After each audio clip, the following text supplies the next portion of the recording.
இப்போ பெருநாள் அன்னைக்கு வந்துட்டா பார்த்துட்டாங்கன்னு சொல்லி தலைமை காவலி அறிவிப்பு கொடுத்தாச்சு அப்படின்னு சொன்னால் ஒரு வாட்ஸ்அப்பில் பயங்கரமாக நியூஸ் போகும். ஈதுல் ஃபித்ர் நல்வாழ்த்துக்கள் அப்படின்னு சொல்லி ஈதுல் இந்த பெருநாள் வாழ்த்துக்களை பரிமாறிக்கொள்கிறாங்க.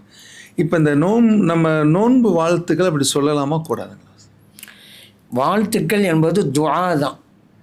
துவாவை தாராளமாக யாருக்கும் செய்யலாம். அதில் பல வகையானது இருக்குது. ஹதீஸில் வந்து ஒரு வாசம் ஒன்று இருக்குது, தகப்பலல்லாஹு மின்னா வ மின்கும். இது ஹதீஸில் வந்திருக்குது, சஹாபிகள் சொல்லியிருக்கிறாங்க. இது அல்லாத வேறு வார்த்தையில் ஈத் முபாரக், இந்த வார்த்தை ஈத் முபாரக் வார்த்தை ரொம்ப ஃபேமஸ். ஈத் முபாரக். அதே போல் குல்ல ஆமீன் வன்தும்பில் ஹைர் அப்படின்னு ஒவ்வொரு வருடமும் நீங்கள் நலனோடு இருங்க, குல்ல ஆமீன் வன்தும்பில் ஹைர் அப்படின்னு இருக்கும். இதையும் சொல்கிறாங்க நிறைய பேர். இப்படி தகப்பல் அல்லாஹ் நமக்கு இதை சொல்கிறாங்க. எப்படி வேணாலும் சொல்லலாம், எல்லாமே துவா தான். ஈத் முபாரக்னு என்ன? இன்றைய பெருநாள் அருள் வளம் மிக்கதாக அமையட்டும். முபாரக்னு அதான் அர்த்தம். துவா செய்யலாம் தானே, ஒருவர் இன்னொருக்கு துவா செய்யலாம் தானே. குல்ல ஆமீன் வன்தும் பில் ஹைர், ஒவ்வொரு வருடமும் நீங்கள் நலவுலேயே இருங்கள், துவா தானே. அதுபோல் தகப்பல் அல்லாஹ் மின்னா மின்கும்ங்கிற ரொம்ப சூட்டபிளானது. ஏன்னா இதுக்கு அர்த்தமே எங்களிடமிருந்தும் உங்களிடமிருந்தும் அல்லாஹ் நல் வணக்கங்களை ஏற்றுக்கொள்வானாக. ரமலான் மாதம் முழுவதும் வணக்கம் செஞ்சுருக்கிறோம், நோன்பு நோட்டுக்கிறோம், நின்று தராவி தொழுதுருக்கிறோம், தர்மங்களை செஞ்சுருக்கிறோம்.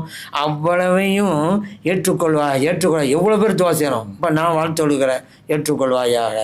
அவர் துவா செய்வார், அல்ல ஏற்றுக்கொள்வார். நிச்சயமாக யாருடைய ஒரு பிரார்த்தனையாவது அங்கீகரிக்கப்படும் அல்லவா. அதனால் யௌமுல் ஜஸா அல்லவா அது. அந்த அன்னைக்கு இந்த துவா ரொம்ப பொருத்தமானதாக தான் இருக்கும். அதனால் ரொம்ப நல்லது. இது வந்து ஸல்லல்லாஹு அலைஹி வஸல்லம் அவர்களே சொல்லியிருக்கிறாங்க. பைஹக்கில் பதிவு வாசிலா ரலியல்லாஹு அன்ஹு சாஹாபி சொல்கிறாங்க, நான் நபி ஸல்லல்லாஹு அலைஹி வஸல்லம் அவங்கள பெருநாள்லேருந்து சந்தித்தேன். தகப்பல் அல்லாஹு மின்னா வ மின்கன்னு சொன்னேன், எங்களும் உங்களும் தான் அல்லாஹ் கபூல் செய்வானாக. ஸல்லல்லாஹு அலைஹி வஸல்லம் திரும்பி என்ன பார்த்து சொன்னாங்க? நாம் தகப்பல் அல்லாஹ் மின்னா வ மின்கன்னு என்ன பார்த்து சொன்னாங்க. பைஹக்கில் இருக்குது.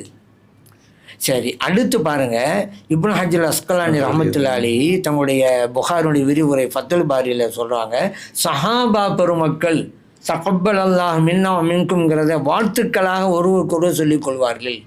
இஸ்னாதுன் ஹசனுங்கிறாங்க. இந்த அறிவிப்பாளர் வரிசை அழகானதாக அமைந்திருக்கிறது, சாபாபங்கும் செய்வாங்க. இப்போ அதனால் துவாங்கிறது சிலர்லாம் செஞ்சுருக்கிறாங்க. அது பலவீனமாச்சுன்னு சொல்லுவாங்க. பலவீனமாக இருக்கக்கூடியவர்கள் பலவீனம் என்று தப்பித்துக் கொள்வார்கள். அந்த நசிபு அல்லா இலக்க வச்சுட்டான்.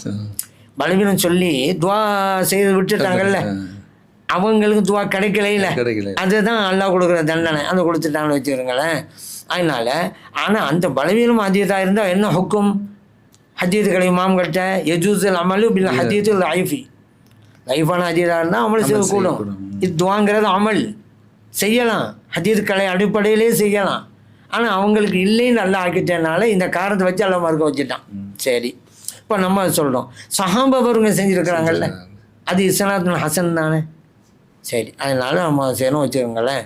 அதனால் இந்த மாதிரி நல்ல வார்த்தைகளை நாம் செய்வது என்பது ஒரு துவாங்கிற அடிப்படையில் தாராளமாக செய்யலாம், செய்தார்கள் என்பதுக்கு ஆதாரம் இருக்கிறது.